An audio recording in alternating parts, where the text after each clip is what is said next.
Hola, cage fighting connoisseurs. This is Kid Native Bloody Elbow, joined once again by Dallas Winston and Zane Simon. We are going to vivisect the crap out of UFC on Fox 12, Lawler versus Brown. We're going to cut it up in little pieces, screaming alive on the table for your edification. Fellas, how are we doing today, Dallas? Well, that's not pleasant imagery to start It's the not. show. No. I, you don't like the idea of Doctor Mad Nate with rubber gloves on and No, a man. scalpel?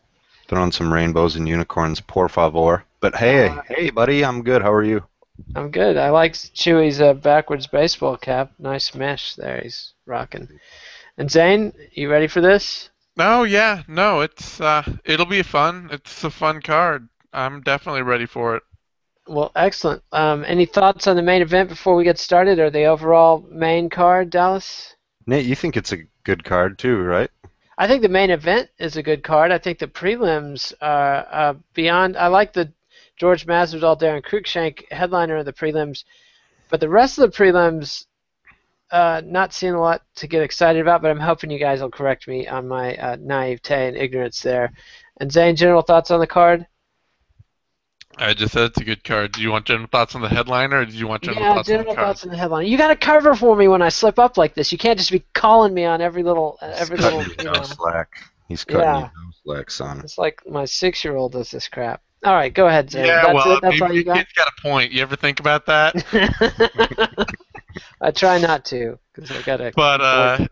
no, it's a great main event. I mean, it's an awesome fight. How could you not be excited for that? That fight alone basically negates whatever could be below it. I mean, if you're not showing up for that fight, then what are you showing up for? Like, it doesn't matter. I mean, and I like the rest of the card, but like that's the kind of fight that you shouldn't be missing as a fan. Like, what do you want if you don't want that? You know, what can we give That's you? that's an excellent point. I think a title fight might make it easier to sell this card.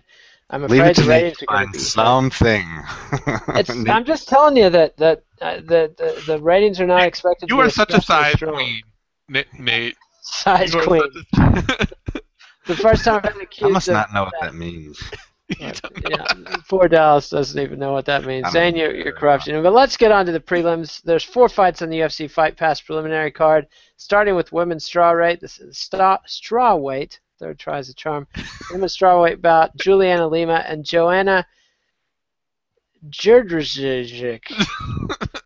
Anybody got Jadrzejek. a better idea how to say that? Jadrzejek. Jędrzejczyk. I like that. I like that. Dallas, you want to go first then, since you're saying the name correctly, and she's undefeated. Yeah, I do because I know that Zane knows about this fight, and he's going to come on and sound all witty and brilliant. Actually, it's kind of cool because when I research a lot of these newcomers, Zane always does his welcome to the UFC articles about them. So kudos, Zane. Actually, Nate, if you want to make it easier, I watched one of her fights and they just called her JJ. You might be able to pronounce that after 3 tries. JJ? Yes, close enough. JJ. We'll I've take it. got it. If you slur 2 syllables in a row, we'll know that that's what you're talking about. But this girl is a killer. Really, really. I was gonna say astounded. That might be a little extra embellishment there, but fucking phenomenal striker. She's got a lot of, I believe, European Muay Thai titles, but she just has like an animal instinct and a technique, and she's got this predatory game where she kind of just slowly, methodically walks you into a corner, and she peels off excellent combinations. She's got an overhand right that's nasty. A lot of popular overhand rights are kind of like long loopers, but she keeps hers tight. She keeps all of her combinations tight, goes to the body. Most of what I saw of her was against Rosie Sexton, and she ended up knocking Rosie out, which is not a real easy task.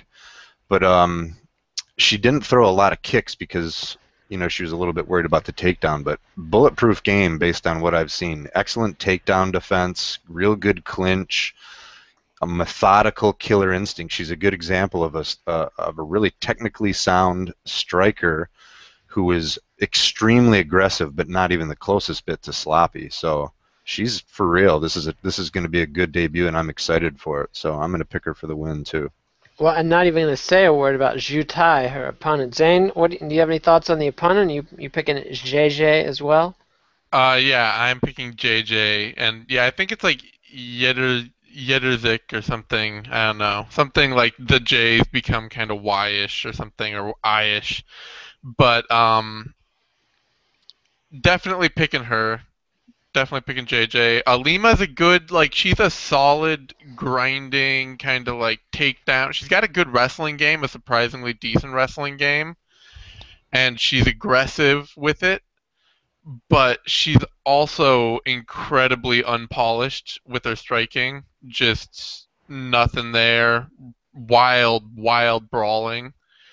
And JJ, as we are going to call her for ease of use, is much, much better. She's a legit talent. I mean, the only worries I have about her, honestly, at all, are that she can start to wear out a little bit in later rounds because she's so high output and so consistent with her power striking that she just can, like, by the third round be a bit tired. But seriously, I mean, she's probably she's easily top 10 in strawweight, I would say, and maybe higher than that. I mean, she's a big prospect.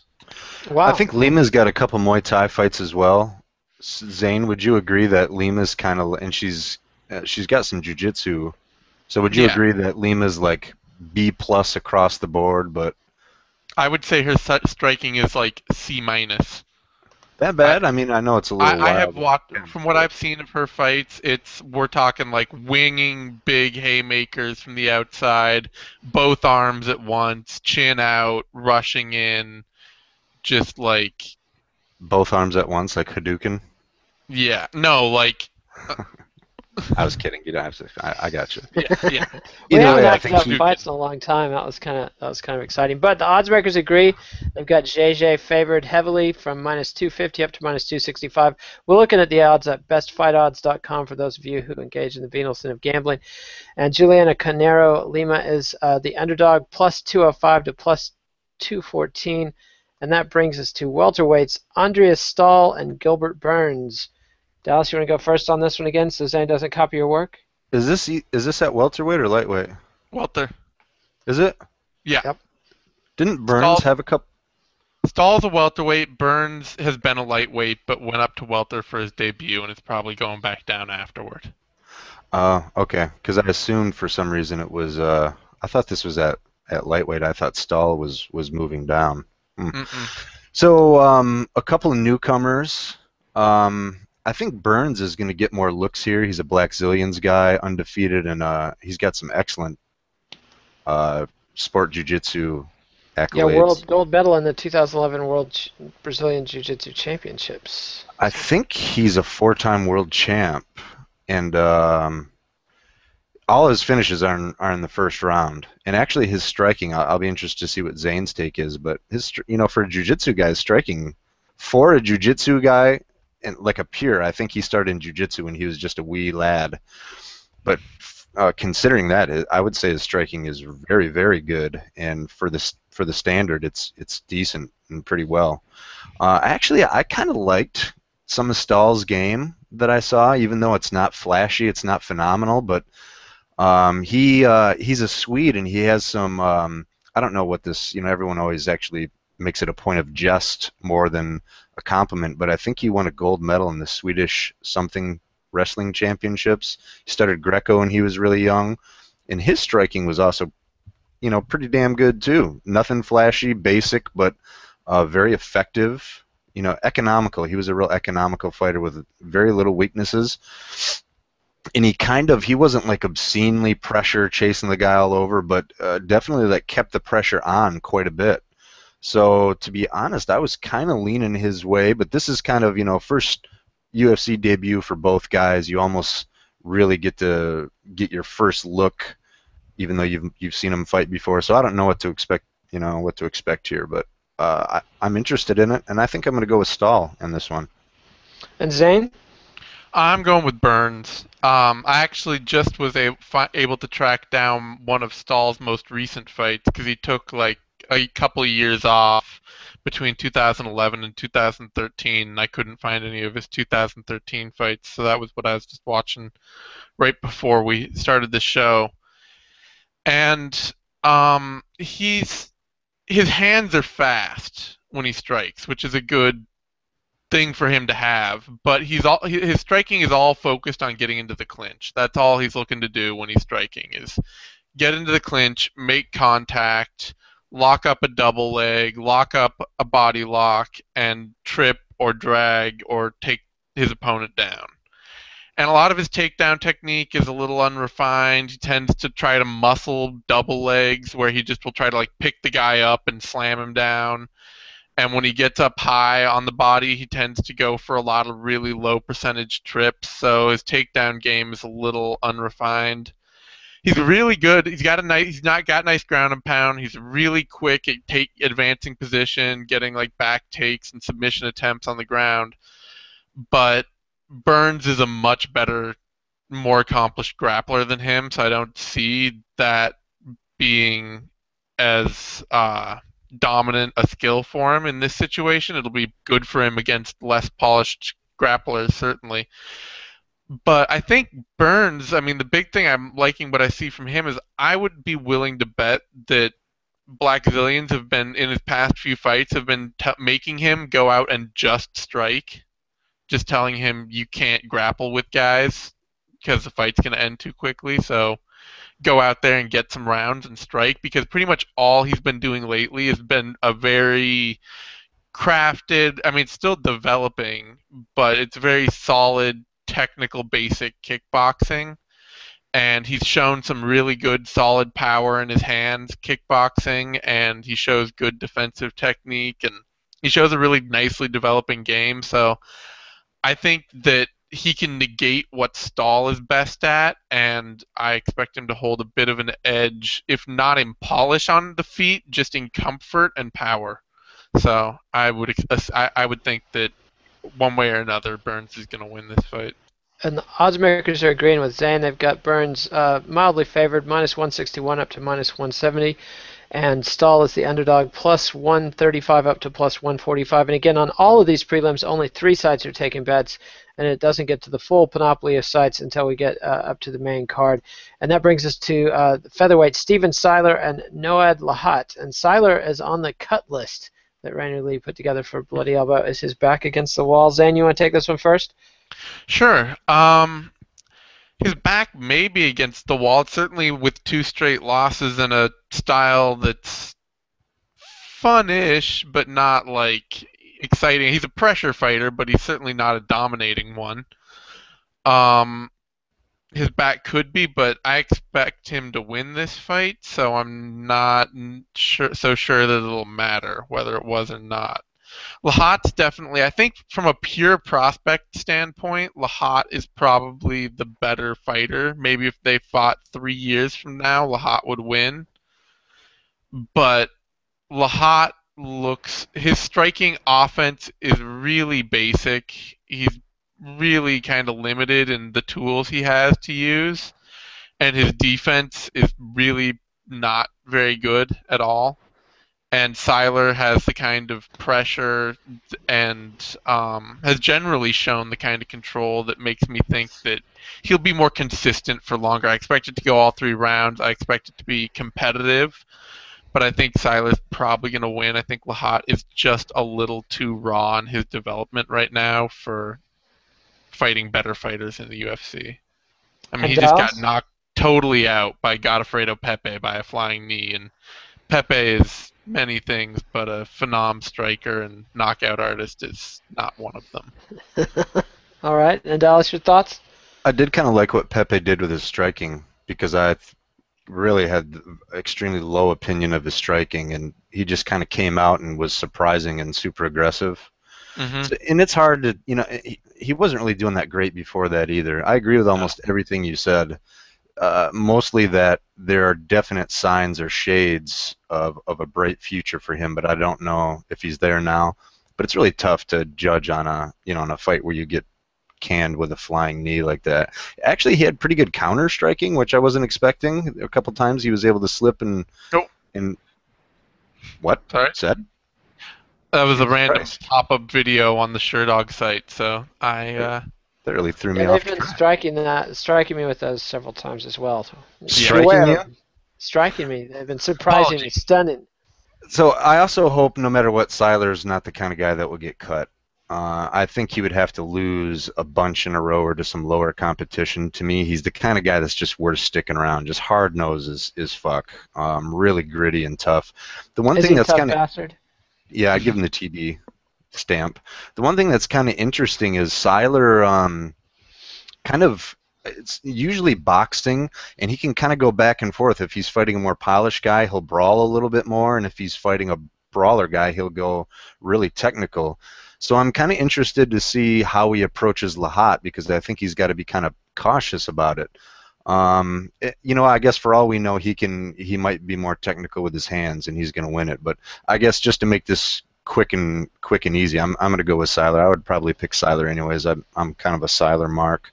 I'm interested to see what Lahat does in this second go around, considering the rough go in his first. Yeah, I mean, it's just kind of unfortunate for Lahat because he didn't really get to fight very good competition on his way up, and so I think he's kind of taken a huge leap when he's gotten to this level. And the odds makers agree. They've got Seiler favored from -240 up to -250, and Lahat is the underdog from +190 up to +205. That's And a big spread. That is It a big spread. And that brings us, and I'm not even going to say anything about that, what you just said. Lightweights, Akbar Arreola versus Thiago dos Santos.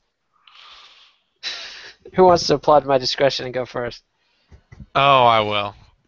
Very, very discreet, Nate. Very, subtle. low tones, setting a Thank you. nice mood. It was extra assuring. subtle when you went back and chimed in to remind us all about it.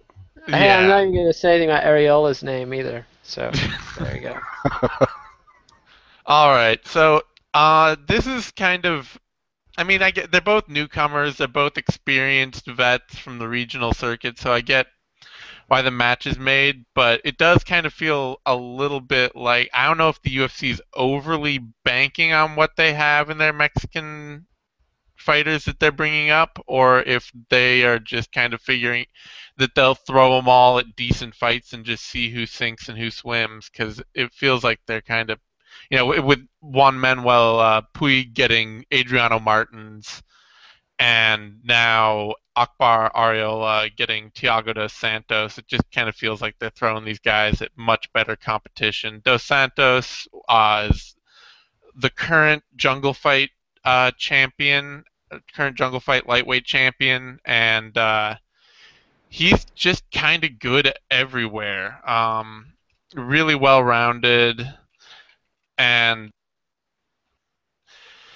he just, he Jungle Fight produces quality fighters. It's hard to really overstate that. The UFC keeps getting them all. And Areola, he was a former tough guy. He tried out for one of the seasons. I'm not remembering which one he was on.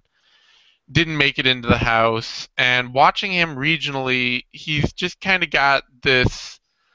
He's a very kick-based. He's basically kicks and submissions, which is kind of a standard set for a lot of decent regional guys. But it's a really tough style to make work at the higher level.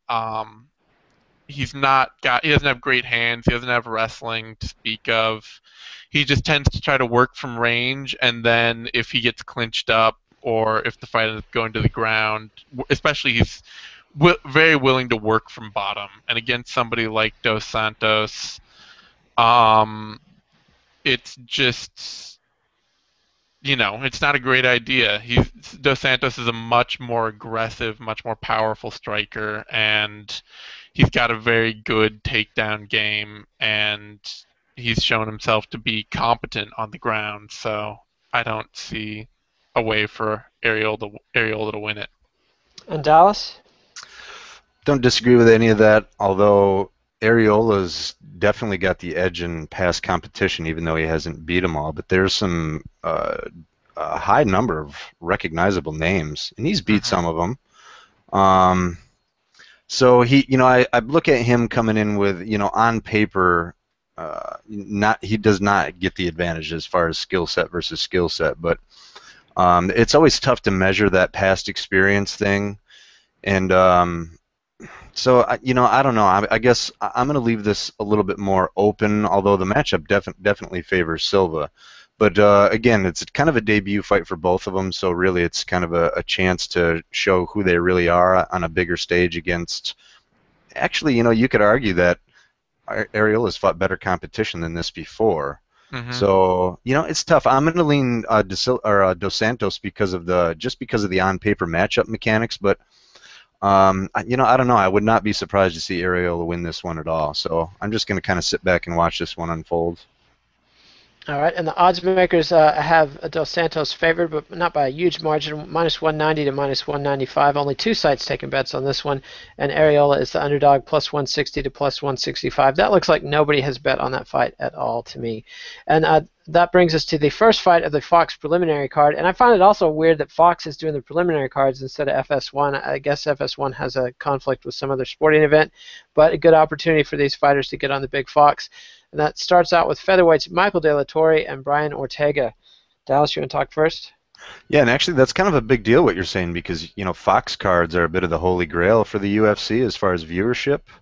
And it's kind of a surprising golden opportunity for these guys. So they should make more sponsorship money than they're used to, I would think.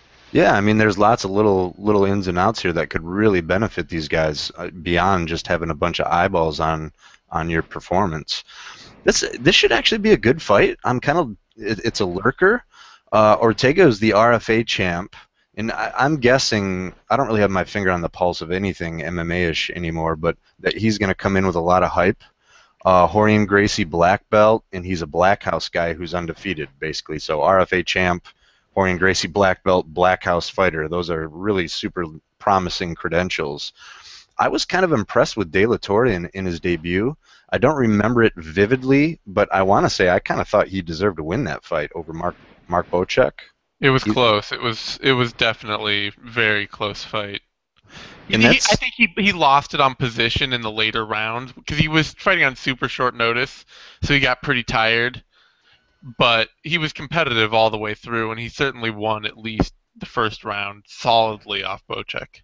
And he looked great, and Bocek is not a real easy guy to look good against. Quite the opposite. Bocek is the kind of guy, if you look at his fight with Ben Henderson, all of a sudden, Bocek has a way of hanging with top competition and just a very tough guy to get your game going against.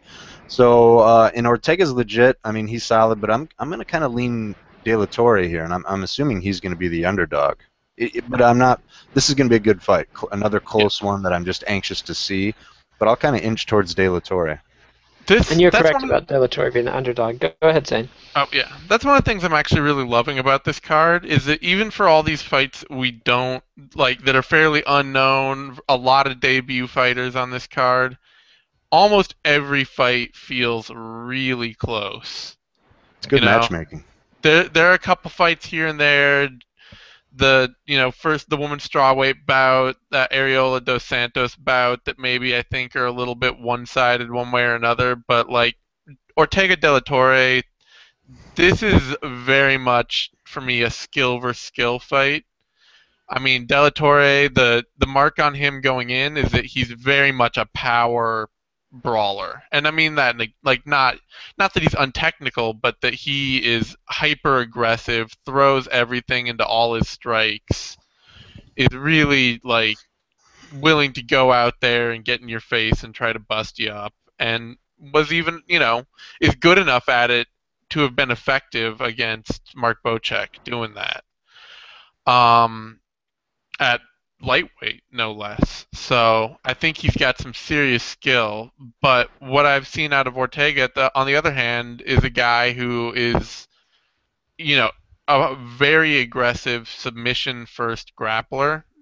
Just the kind of guy who's gonna really try and dive on things and hook up whatever limb he can whenever he can. His striking's not bad, but he tends to make some fundamental, leave your chin up in the air. His striking is almost kind of like an afterthought. Yeah. He's much more like,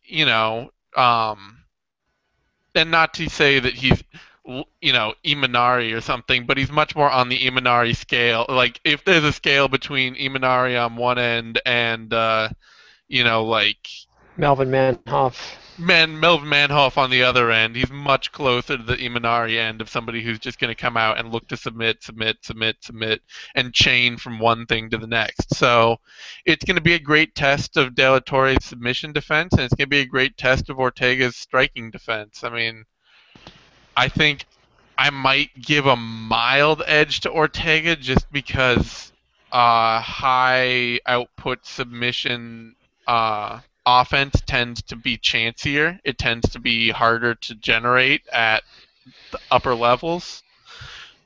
But it's a close fight. I mean, I'd give Ortega or De La Torre just a minor nod, but that's about it.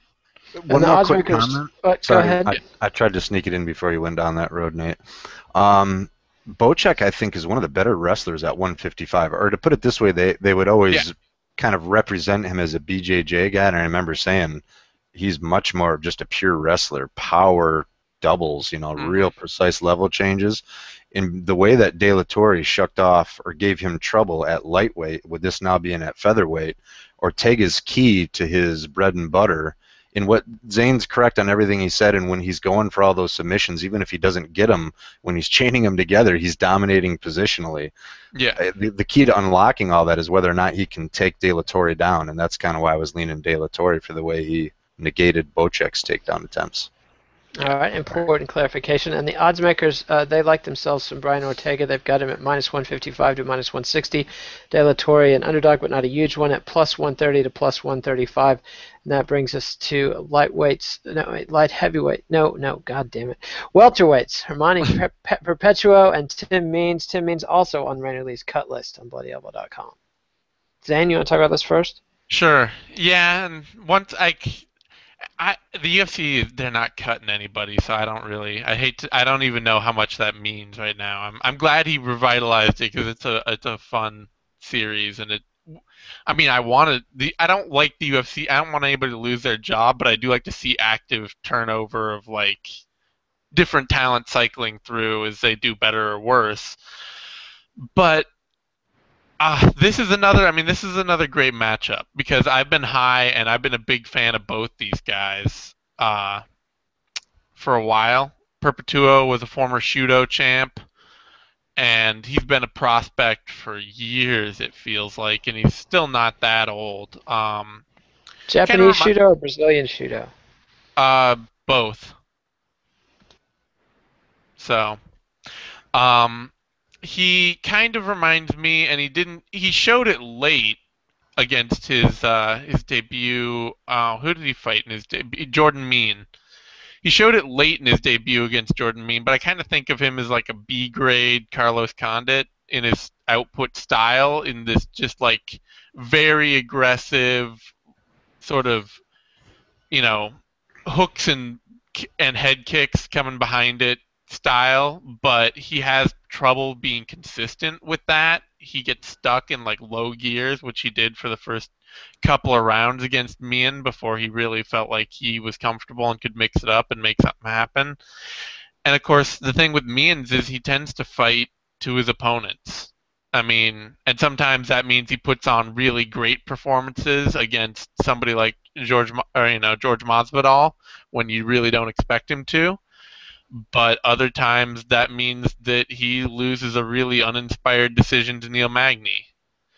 And so this kind of, and I like Magny a lot, but I mean, this is kind of a who shows up fight for me. Does Perpetuo get into gear early? Does Means stop waiting to counter and look to create more of his own offensive opportunities? I'd probably lean Means just because I think that I don't know that Perpetuo, like his ability to get into gear, to get into a higher output style is less. It seems more problematic to me than Means, but this is very much who shows up on fight day for me.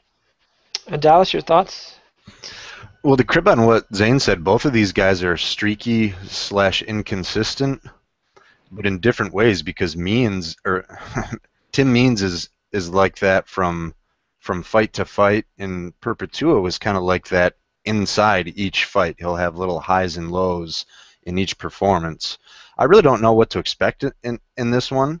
I was pretty high on Tim Means because he's got good boxing and he's got a really long, gangly reach, and he's a pretty mean bastard.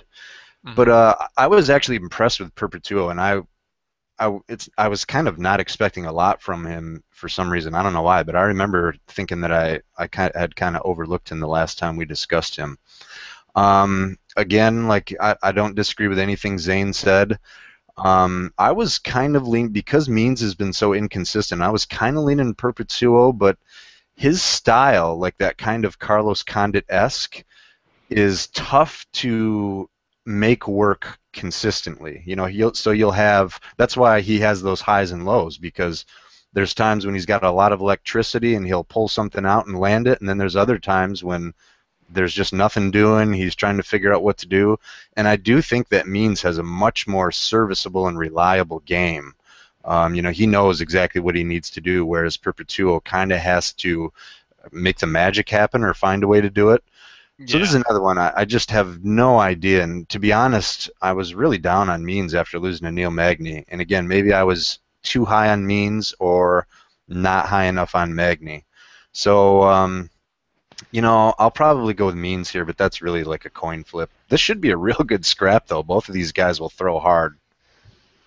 And the odds makers like Means as well. They've got him from -241 up to -250, and Perpetuo is the underdog from +190 up to +209. Those are the most lopsided, in my opinion, incorrectly lopsided betting odds on the card so far. Yeah, Zane? this feels like an even fight, I would say. Yeah. Yeah, that's a fairly heavy advantage for Means. And that brings us to light heavyweights, Kyle Kingsbury and Patrick Cummins, the former Starbucks barista. Who wants this one first? Zane, you want to go? Sure. Yeah, this is, and like I said, this too is great matchmaking to me, because even, you know, I have no idea who is going to win this fight just on paper. I think I'd give an advantage to Cummins because really he has a dominant skill at light heavyweight, and a dominant skill at light heavyweight is often enough to carry you over most of the rank and file, which Kingsbury is very much a part of in my mind. I mean, Kingsbury gets big points for being tough, but he's never been much more than a skilled brawler. And Cummins actually has, you know, quite a bit of wrestling talent, and, you know, at least sort of has the ability to wing a big overhand and come in behind it with a double leg.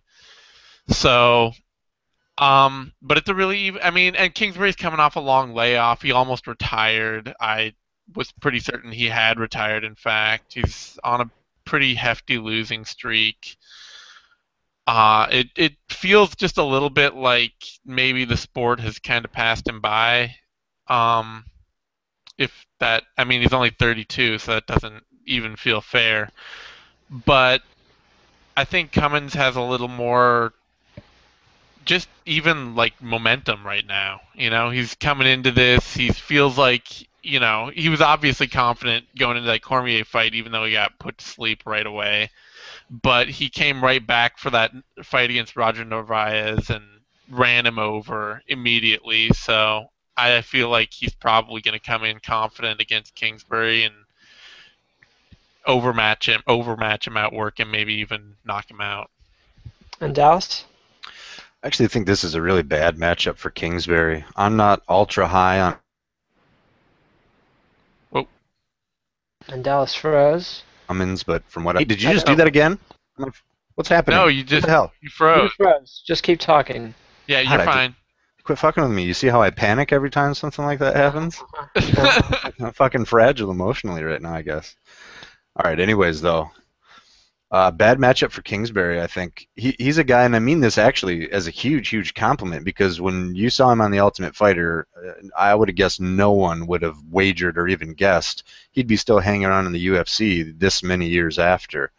And I think that's kind of a tribute to his heart, toughness, and he's a guy that's, to me, like really athletic. You know, I mean, a lot of times in martial arts, when MMA first started, it was, strength and athleticism doesn't matter. It's all technique. And I think Kyle Kingsbury is a good example of a guy who was smart about the way he tailored his game and brought his game along. Um, but, so really, if you think about it offensively, Kingsbury is not a great striker. The key for him was learning the tie clinch. And I'm not the kind of guy where every time someone grabs a double necktie that I call it a tie clinch. Kingsbury did get good with a double necktie, but he made that very Muay Thai oriented with the way he cupped his hands and kept his elbows together. And that was a great position for him because he was agile enough where he could get inside, get a good entry, and then just strong and beefy enough where he could lock down that tie clinch and just freeze people in place. And even though he wasn't like a devastator, sure, knees came from there, dirty boxing, and that is a bitch to try to mount offense when your opponent is cramming your own chin down into your xiphoid process. A little anatomy for you guys. See, I'm polished, I'm refined. Xiphoid process. I don't know what that is. I don't know what it is either, so I'm assuming you didn't read it in the comic book 5 minutes ago. No, I actually do know what that means. It's just an underused word I felt like flaunting, and now I've spoiled it all by making a big deal about it. But either way, I think Cummins, he's a wrestler. Like Zane said, he's got a very specific skill set.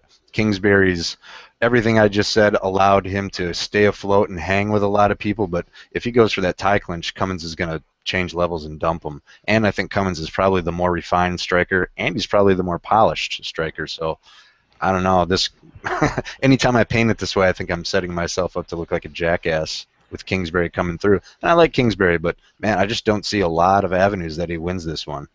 And the odds makers agree with our panel. They've got Cummins favored, but not hugely. Minus 146 up to minus 150. Kingsbury, the underdog, plus 120 up to plus 130. And that brings us to lightweights. George Gamebred Masvidal and Darren, the Detroit superstar Cruikshank. This is a fun fight, and this is one where I worry that George Masvidal is going to fight down to the level of his competition, because you would think Masvidal has hung against some of the very best in the world. Gilbert Melendez, he fought Paul Daly at welterweight. But Cruikshank has a fun style. You'd think Masvidal could feast on it, the unconventional karate stylings of Cruikshank, but I worry that Masvidal fights down to his opponent's levels. Dallas, you want to rebut me? No, not really. And first of all, this is actually the last two, even because I like means, but this whole preliminary card to me is really, really good. Like, I'm very excited for the entire Fox prelims and main. And this one should be a great one too. I really like both of these guys. I'm probably going to end up picking Cruikshank just because I'm really close, and in the past, I don't remember, but I picked against Darren and felt terrible for it. So it'll be a little retribution. He's from Michigan, man. He's a fucking karateka from Michigan. So yeah, I got his back. But Masvidal's always been back and forth. I think he debuted in Bellator, and everyone was already talking about a fight with then champ Eddie Alvarez.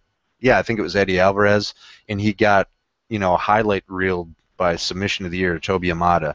Same with Sengoku. He signed with them, and everyone expected him to make a run for the title, and Rodrigo Dam knocked him out. And that was just like, literally, like, what the fuck type back and forthness. Like, you never know. The guy has shown some, amazing technique. His boxing is excellent, and he's a polished boxer. As far as MMA boxing, I don't want to place him somewhere, but he comes to mind as one of the guys who has an excellent grasp of functional MMA boxing, excellent head movement. His ground game is sick, underrated. So is his wrestling. Really, on paper, and considering his status and everything else, I think he should be favorited here. But Cruikshank, man, he continues to impress me. He's also got a bit of a wrestling background, nothing phenomenal, and he's a solid jiu-jitsu player, and he's really good in scrambles. So I see this as Masvidal deserving to be the favorite, and I do think if he's at the top of his game that he can hang with any lightweight in the world. But it's a question of, I don't want to say which one will show up. That's a little too cliche, but I'm going to go with, like I said, I'm going to go with Cruikshank here, kind of a homer pick. He's from Michigan. I do think, though, that his kick-heavy style is going to me, that's why it's exciting. You have an excellent kicker against a boxer, so it's going to be that interplay of range where Cruikshank's going to want to keep him on the outside and use movement.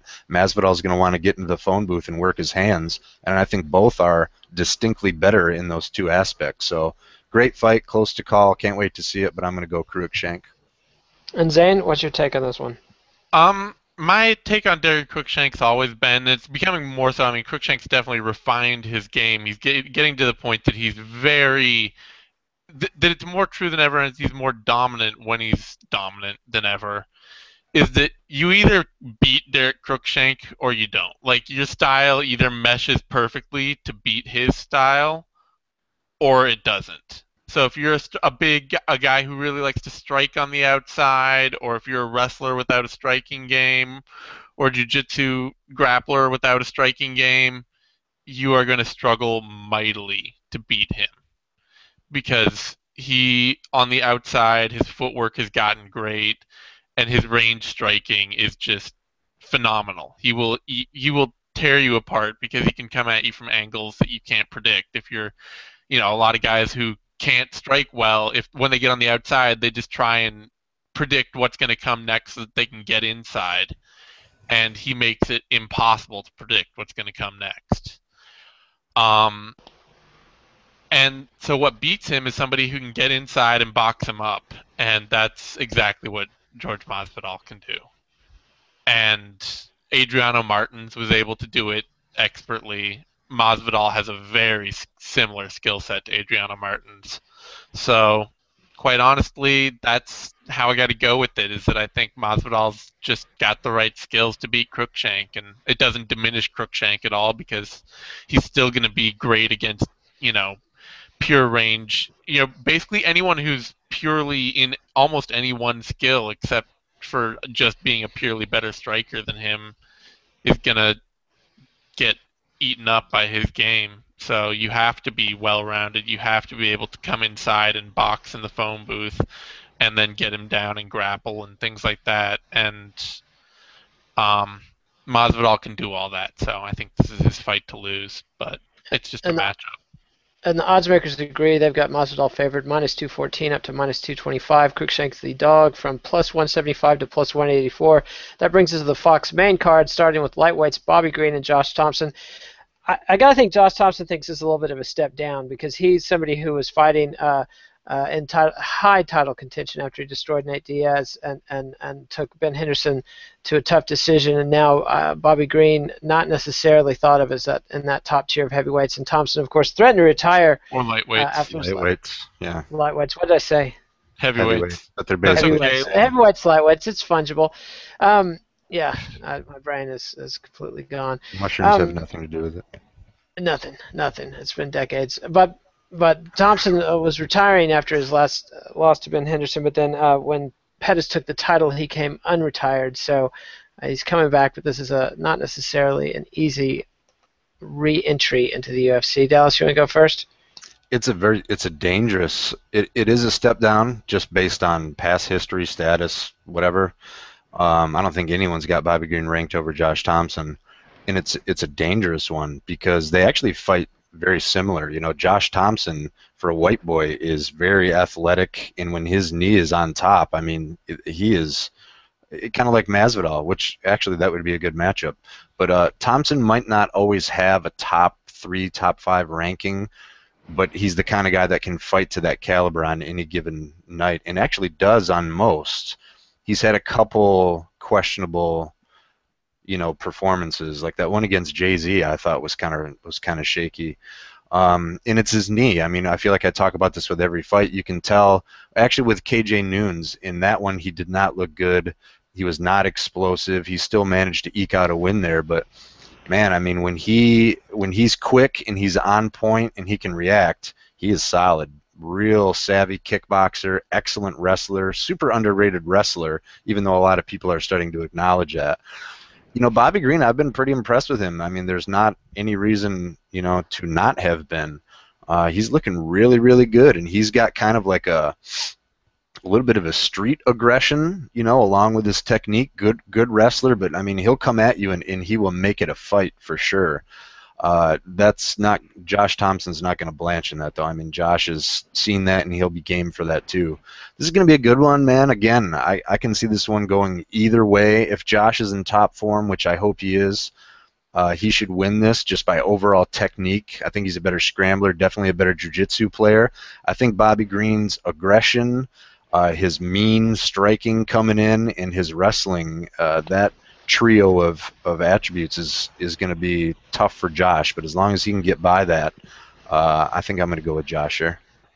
And Zane, what are your thoughts? And do you have an over/under for number of nut shots in this fight? Because Green is notorious for low blows, and I don't think Josh Thompson is somebody who's going to sit by and let that go unanswered. Why does he hate penises? I don't know. The track record's there. Don't laugh. But it's okay. I'll say 2. We're talking 2. But, so Green will get the first. Glad to see that's what you were putting thought into. Yeah.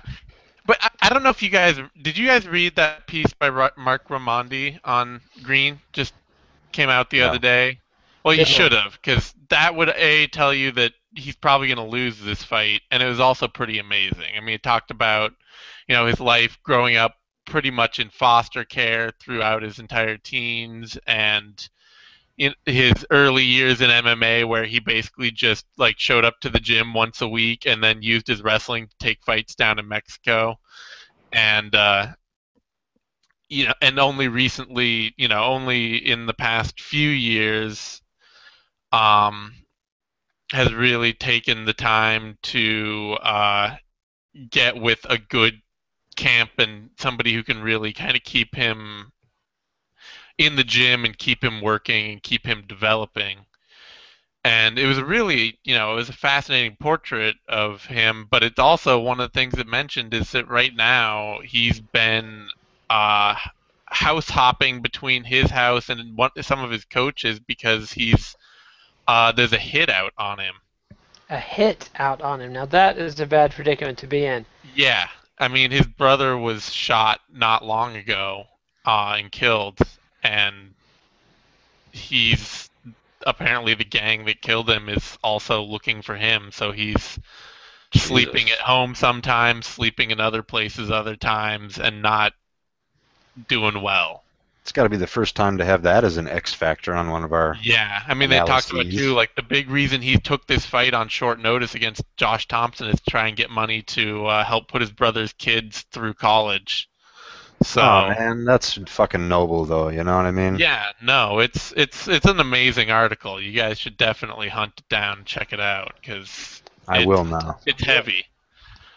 Big respect to Bobby Green for that. Yeah. So, unfortunately, even his own coaches in camp were saying his chances aren't good here. We're not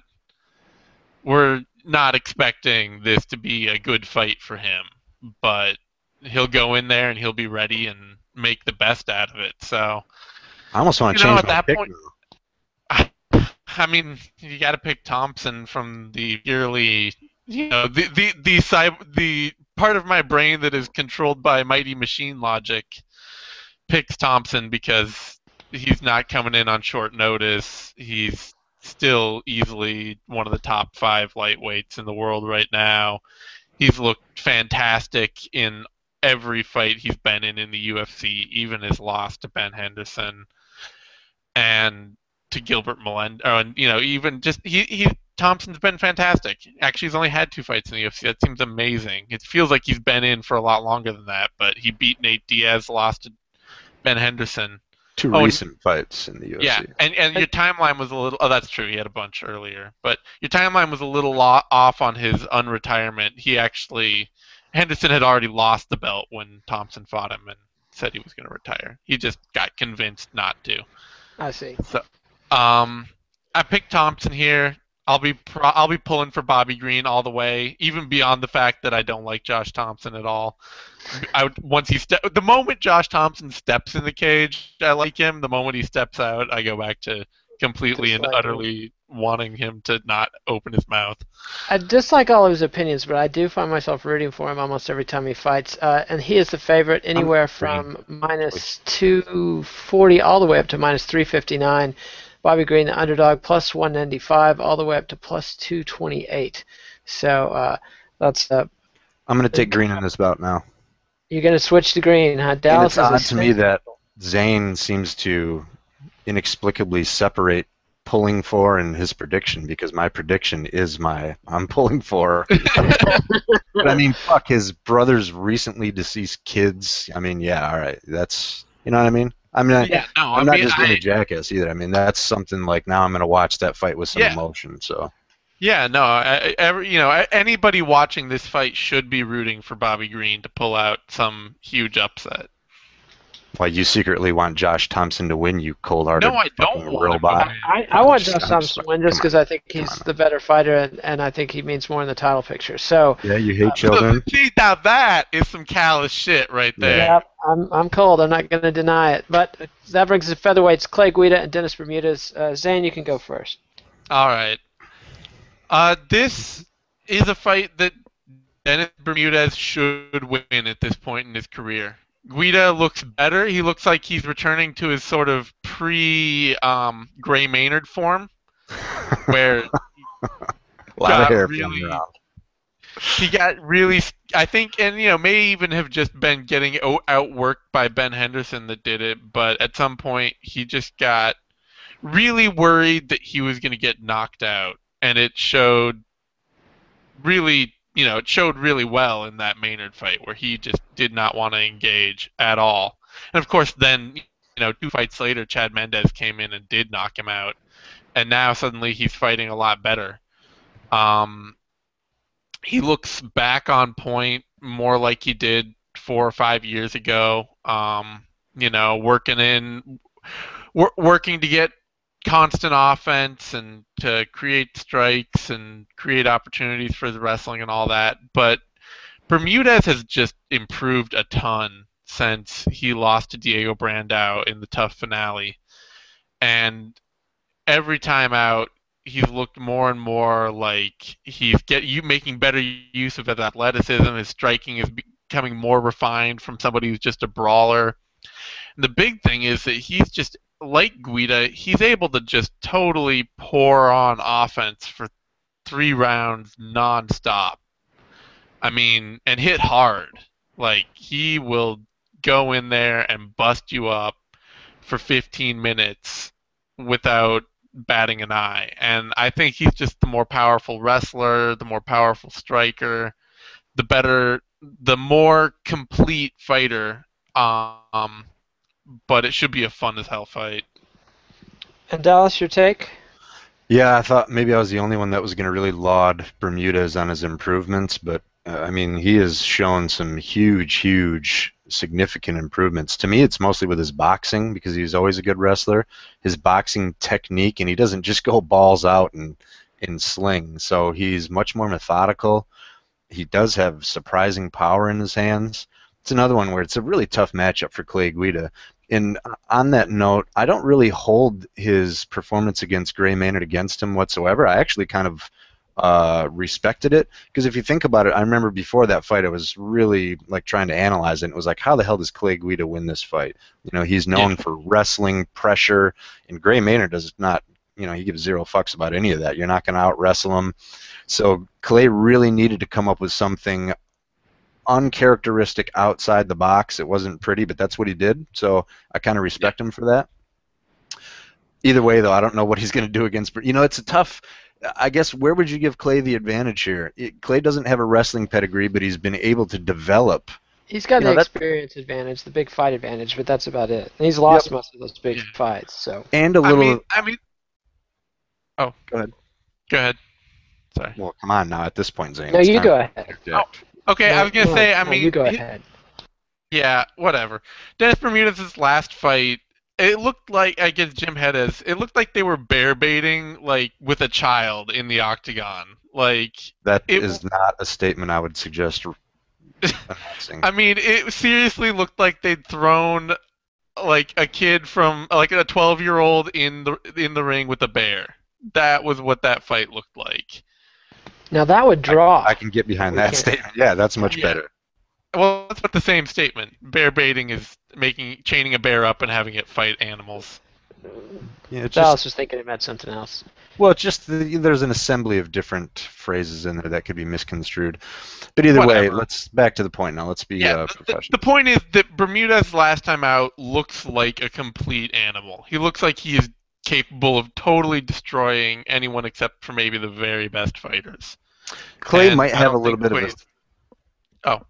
That time I just totally interrupted you. I'm sorry. Yeah. Clay might have a little bit of a... Go to fucking hell, Zane. Clay Guida. He might have a little bit of a submission grappling advantage. If you look, he's got some. I think he's got like some knee bars and arm bars and shit. So that Yeah. might come into play because I do see Bermudez as being the more dominant wrestler and being on top. Scrambles will be interesting. Bermudez is more of a power position guy. Guida can be really slippery, but overall, I mean, tough. I think it's a really tough, tall order for Clay here. Yep, and the odds makers agree. They've got Bermudez favored, although not enormously. They've got him from minus 152, minus 150, all the way up to minus 191, and Clay Guida, the underdog, in a pretty limited range, plus 125 up to plus 145. And that brings us to light heavyweights. Anthony Rumble Johnson against Antonio Rogerio Little Nog Nogueira, or Minotauro, as they call him. This fight, this is one of the most sadistic acts, to put an aging Rogerio Nogueira in there against a Rumble Johnson who is on the move. Johnson, in his UFC return, looked like one of the few guys who could give John Jones, who's a real threat to just beat John Jones' ass. And they're putting him in there against the most janky, broken down, worn out, shot former great fighter that I can think of. So Dallas objects strongly. Whoa, that. You do realize that Minotauro and Rogerio are different people, right? Now, Minotauro is his brother, and Minotauro, they're both nicknamed Minotauro. They're just different words. No. They're both Portuguese Zane's words. right now, the Nogueira parents are laughing right now. We got another one. Yeah, we had twins. Yeah. We gave them the same fucking nickname, bitches. Fuck you, Yeah. America. It's Minotauro, A-U-R-O, and the other one is Minotauro, O-R-O. T-O-R-O, like the lawnmower. Yeah. It's, Anyway, you do realize that Little Nog and Big Nog are different people, right? Of course, So it goes right I realize back to it. Anyways. But Little Nog has never matched Big Nog's achievements, and he has matched him for injuries in recent years. He hasn't had his arm snapped in the cage, but he's spent more time out for injuries than his big brother. But he's not had nearly the fight wear that Big Nog has. Yeah, well, I guess, Nate, just why is he all old, broken down, janky, all that bullshit? Because how many fights has he pulled out of for injuries? I mean, the guy has pulled out of more I don't fights fucking than know. he's booked in his current UFC run. Like, Well, to me, that would indicate he's fighting when he's healthy and not when he's all broken down and janky. Hey, that's just me. I don't know. I think he is a spent force. That was the point I'm trying to make. The guy is not what he used to be, and I don't feel good about his chances against Rumble. Well, if you would have said that, no one really would have bitched. Yeah. What are his last couple fights, though? I mean, he just beat Rashad in his last. That was a terrible fight. I mean, that was like Rashad. Yeah, well, yeah, but it was beat a Rashad complete Evans. lack of action. I mean, and it was a decision that could have gone either way. I mean, just because it was not a fight. I mean, it was a dance off. And he's 38 years old. 3. What are his last couple fights? His last fight, he got the win against Rashad Evans in February of 2013. Previous fight before that, he knocked out Tito Ortiz, demolished him in December of 2011. But then he had the losses to Phil Davis and Ryan Bader back to back in 2011, 2010. Coming off 2 losses, one light heavyweight all-time great, the other perennial top 5 contender. Fucker's broken down, man. I mean, are you picking him? I'm just messing with you. Yeah. Well, when you throw that challenge out, well, okay, so to actually get to the matchup here, I'm trying not to go overboard on AJ. He looked great, but that's kind of been his thing. We've seen him before come out and look just like no one in the world could stop him. I mean, excellent wrestling, big, strong dude. Actually, the way he fucking uncorks those high kick, it's like he's got some karate training. I mean, no setup whatsoever, in sequence, boom, his shin is on your chin.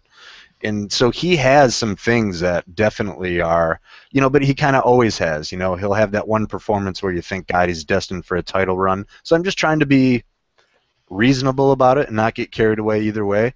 But there's no denying, I mean, that was an excellent re-debut, I guess you'd say, or return to the UFC. From the skills, and it's a bad matchup for, Little Nog is talented everywhere, excellent boxer. Even though he is the kind, he throws hard, so he leaves himself open at times. Real experienced everywhere, except wrestling is going to be the big thing here. So he's more polished across the board than AJ, but I'm wondering if it's just going to be a case of he's just going to be forced to stand there and bang with him. Actually, okay, so I'll go with Little Nog here just based on, I'm not down on AJ or whatever, but based on your MMA blasphemy, that's a fucking Nogueira brother. Come on now. Yeah, That doesn't mean that he's not past his peak, Dallas. I mean, we could bring in Hoist Gracie and he would still be past his peak. We could relevant bring in example. Relevant. Helio. We could dig up Helio Gracie. Even more relevant. And just insult, not yeah. All right, Zane. And you do know that Little Nog's nickname is Minotauro, right? And Zane, it's different from Big Nog. Those are two totally different people. Totally different. How anyone could same haircut. Could confuse Minotauro for Mintao. Zane wants to leave the show right now. Look at him. Yeah. Just crawl. All right. What do you say about this one? Yeah. No. Yes. I'm cowed by your depth of MMA knowledge, Nate. I was watching it before you had a driver's license, son. Yeah, you watched a lot of things before I had a driver's license. It doesn't make you an expert on any of them. Battle of condescension here. Anyway, this kid. I definitely am going with Johnson here. I mean, Nogueira is past his prime. There's no two ways about that. But I don't worry that he's on bad knees or can't still compete. I think he's still a fringe top 15, top 10 light heavyweight in today's light heavyweight world. But Johnson, I mean, the thing with the past with Johnson, it's always been that all the physical tools were there, but he was unpolished, and so if people could stick out his onslaught or could get through some of his lacking of technique, avoid his high kicks and out wrestle him or outbox him, they could beat him up, especially out wrestling him.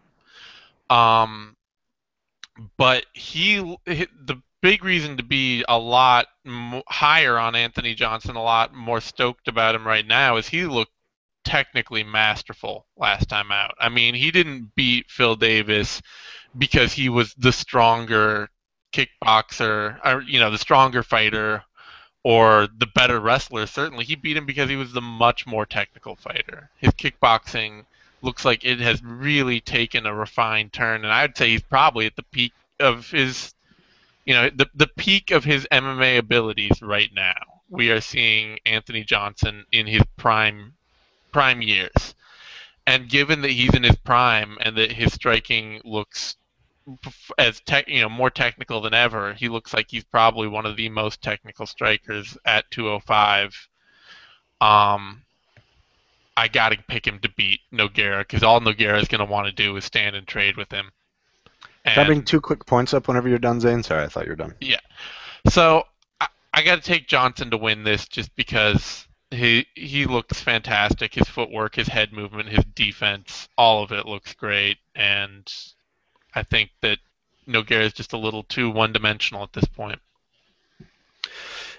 We don't have to dwell on it, but wouldn't you consider AJ a tough matchup for Phil, despite their rankings and all that status or whatever? I mean, no, I wouldn't consider. I mean, Phil Davis, with his wrestling ability and the time he's put into his kickboxing, I would expect that he would have been able to get something working in the wrestling department. I mean, you're talking about somebody who was a runner-up to national champion. Did he win a national championship? Oh yeah.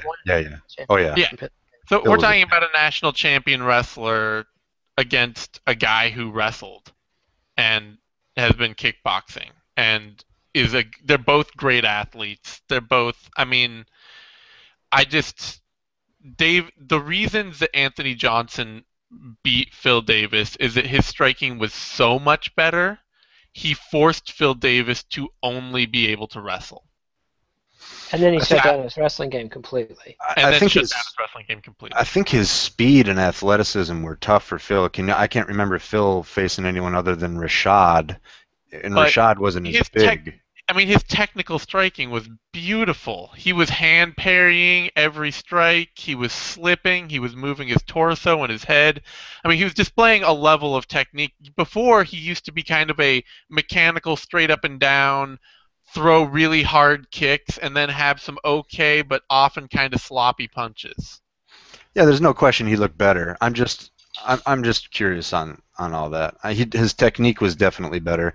And the only other thing I was going to point out is with Nogueira being a southpaw, this isn't huge or major, but it's going to dilute that right head kick a little bit and might even make it a little more of a risk. Again, this is like I'm just talking about that is the one factor where Nogueira has, if he has an advantage in this fight, it's because we haven't seen Johnson against that many southpaws, so his counter left hand is nasty and he is polished. He doesn't have a kicking game. Like Nogueira's really at this point, Little Nog is just a boxer.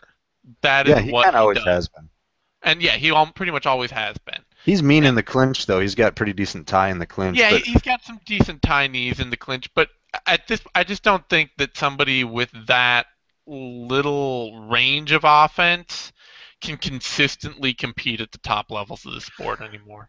Well, here's another, I guess these are all just little areas, not that I'm like banking on these being huge factors, but Johnson might be a little hesitant to throw kicks because if he leaves himself open for a takedown, that is where he is suddenly at an extreme disadvantage. I don't think Little Nog would even consider going for a takedown, even if the opportunity was given to him on a platter. I think if Johnson was on his back, Nog would wave him up rather than go into his guard. Why do you say that? Because that's what he shows. He shows himself to be a fighter who always wants to be standing and boxing. Yeah, I think he always wants to do that, but I do think, given what Nate said, he knows that, maybe now isn't the best time just to let his fate rest on a stand and wang battle with a guy as nasty and bigger and longer. But that's the thing about Little Nog. He's never shown any fight IQ or that's not fair to say he hasn't shown any fight IQ, but he's never shown any concern for self-preservation.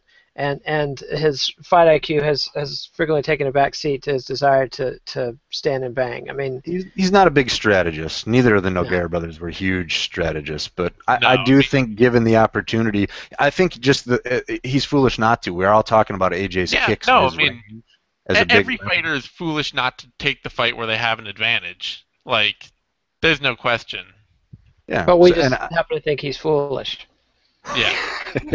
Well, let me just close by this. We're all talking about how AJ's range and kicking game is a huge part of our discussion, and by him even threatening to slip inside that kick and go after or change levels, even if he doesn't get it, the fact that he does that will take a bite out of Johnson's venom, and that's a big aspect for him. But then it should have worked for Phil Davis.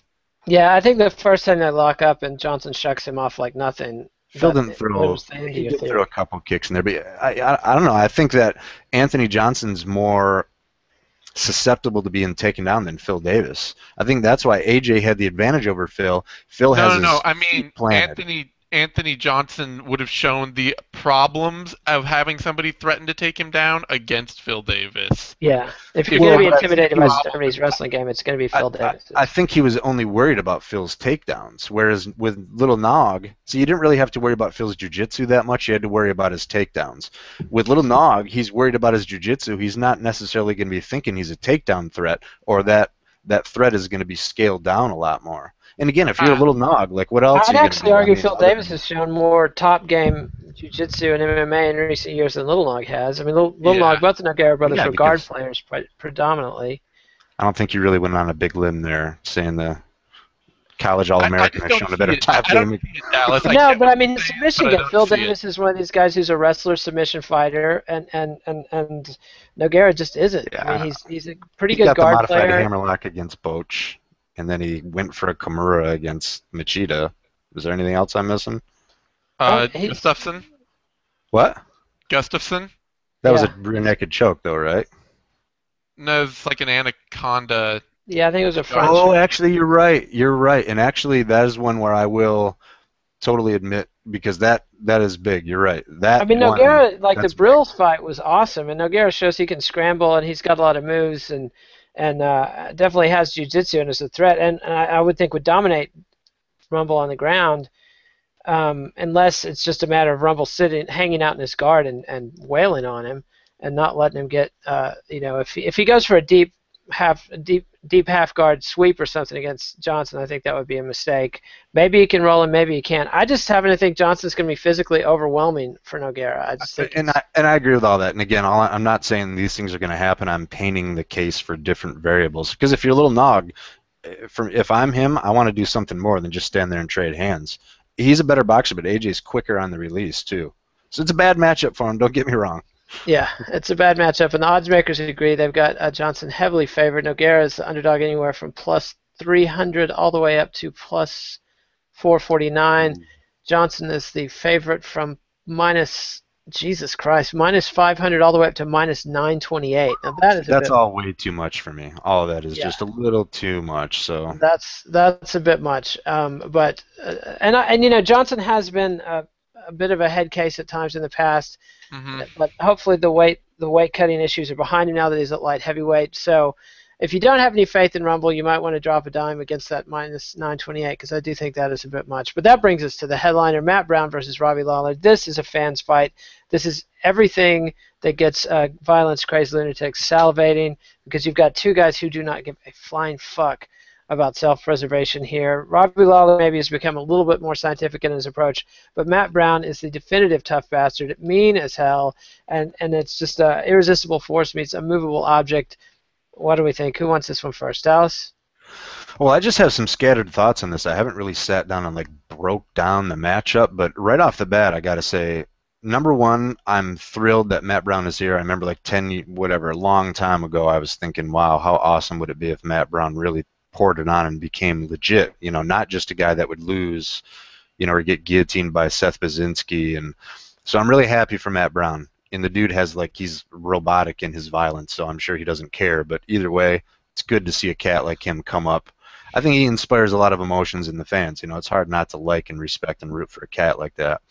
Overall, I mean, Robbie is by far the more polished guy. I mean, he's better offensive wrestler. Matt Brown is deceivingly mean in the clinch. He's got some judo takeoff shit he's learned from Matt Hume where his clinch game is sneaky as hell. Foot sweeps, striking, those elbows are nasty. And I mean open space clinch. He doesn't have to jam somebody against the fence and weigh down on him.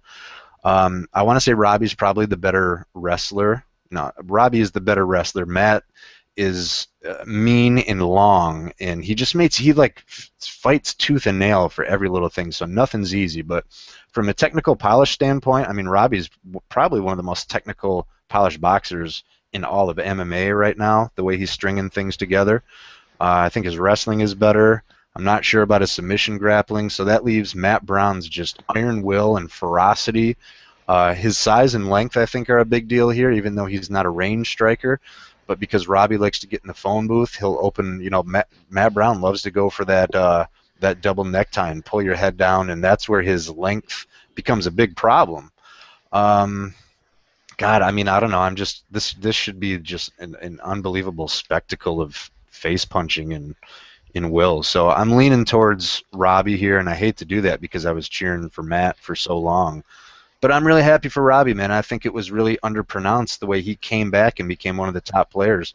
I think he should have got a comeback fighter of the year for whatever bullshit awards are the only ones we have in MMA. But so I'm kind of leaning Robbie, feeling bad about it because I don't want to see either guy lose here. Yeah, I totally sympathize. And Lawler's definitely a whole new fighter since his return to the UFC. And he's openly said that he just didn't have the motivation while he was outside the octagon, but now that he's back, and his head's in the game and his heart's in the game. But the thing about it to me is that Matt Brown wins fights by beating people's ass, by breaking them down, by physically dominating, by putting more hurt on them than they can put on him. And I just don't see anybody doing that to Robbie Lawler. Robbie Lawler, I think, is probably the stronger guy and the more skilled guy, and his clinch game. I mean, you called him one of the best boxers in the division, but I would say he's one of the best kickboxers in the division. His knees and kicks and his artistry as far as setting up his strikes, I just don't see where Matt Brown has an advantage unless it's heart, and you never want to be the guy. Look at the heart he's showing in there. That's just a bad spot to be in. Zane?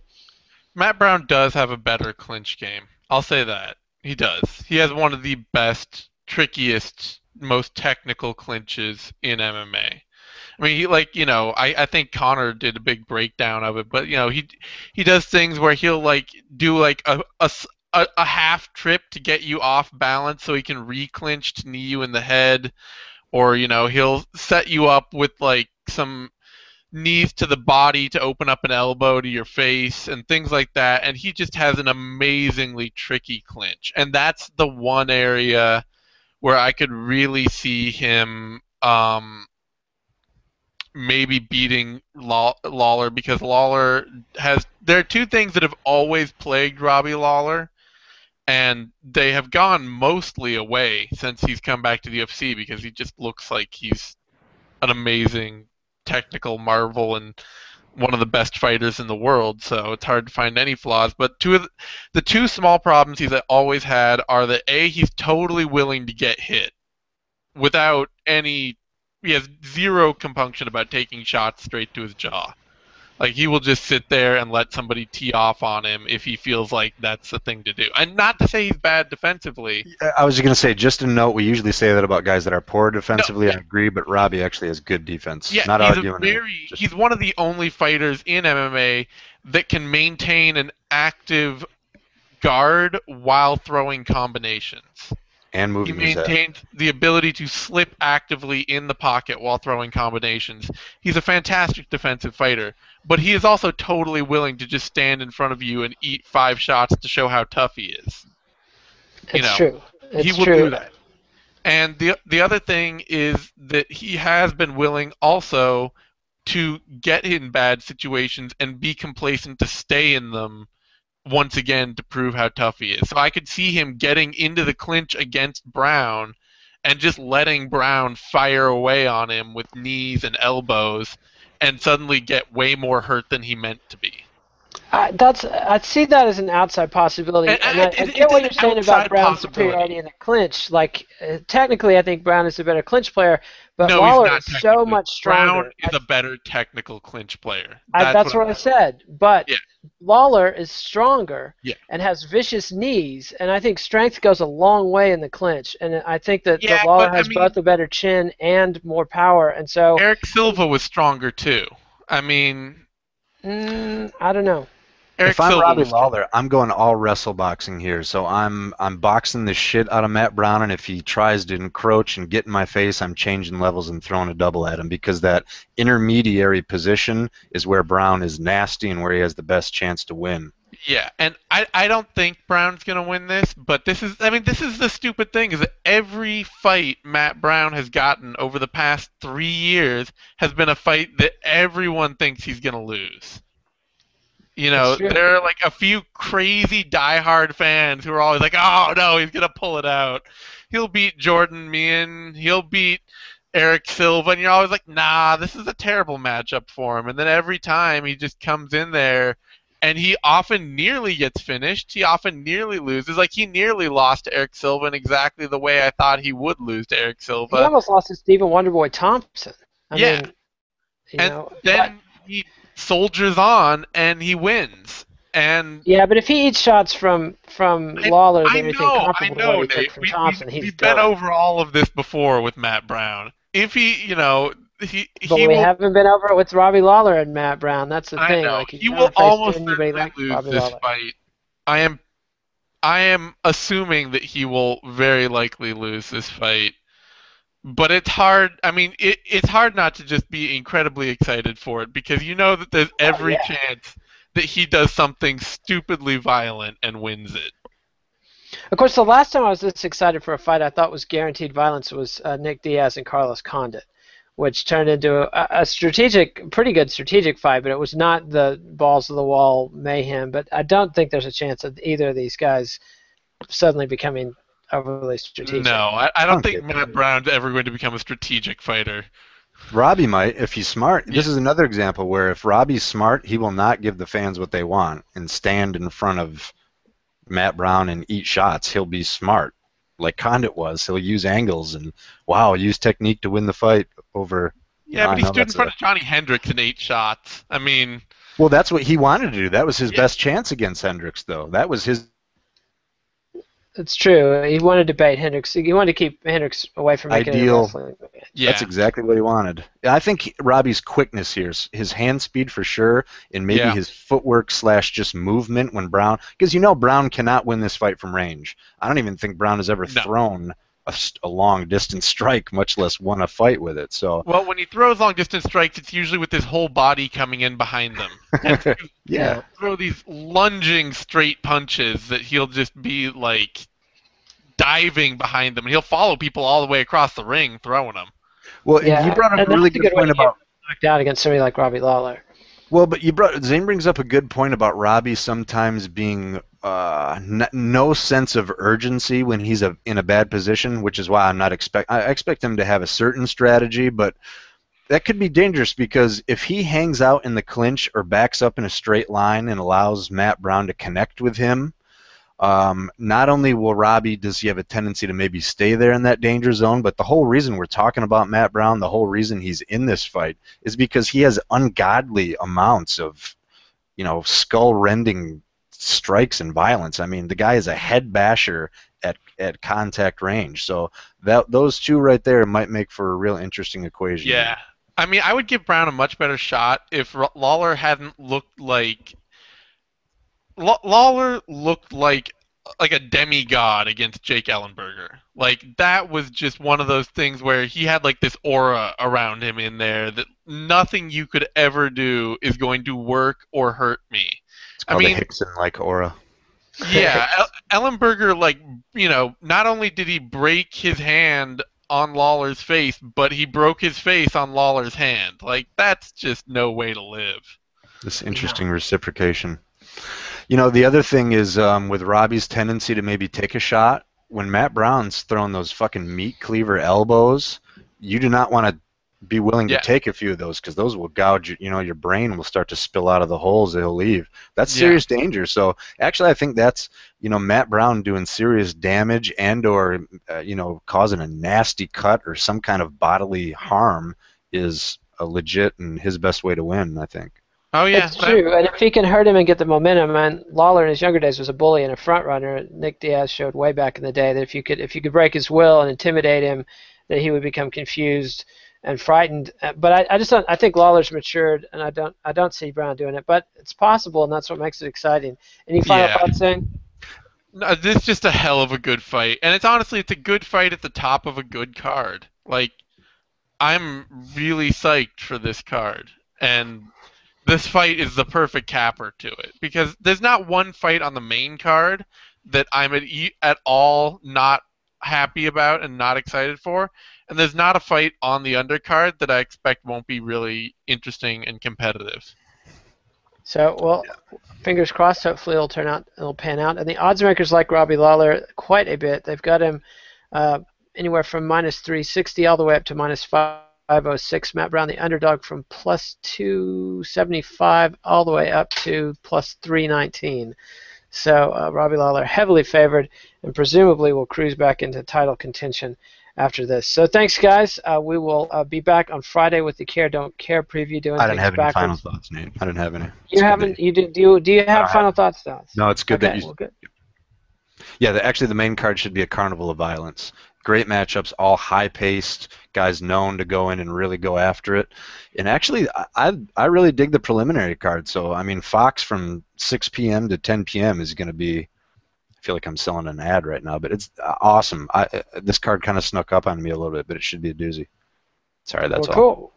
That's all. And give us a like on YouTube. Follow us on Twitter, at Uncle Justice is Dallas, at The Zane Simon is Zane, at KidNate is me. Read us on BloodyElbow.com and subscribe to our YouTube channel, MMANation.com, DOTCOM, and adios, MMA aficionados. We will see you next time.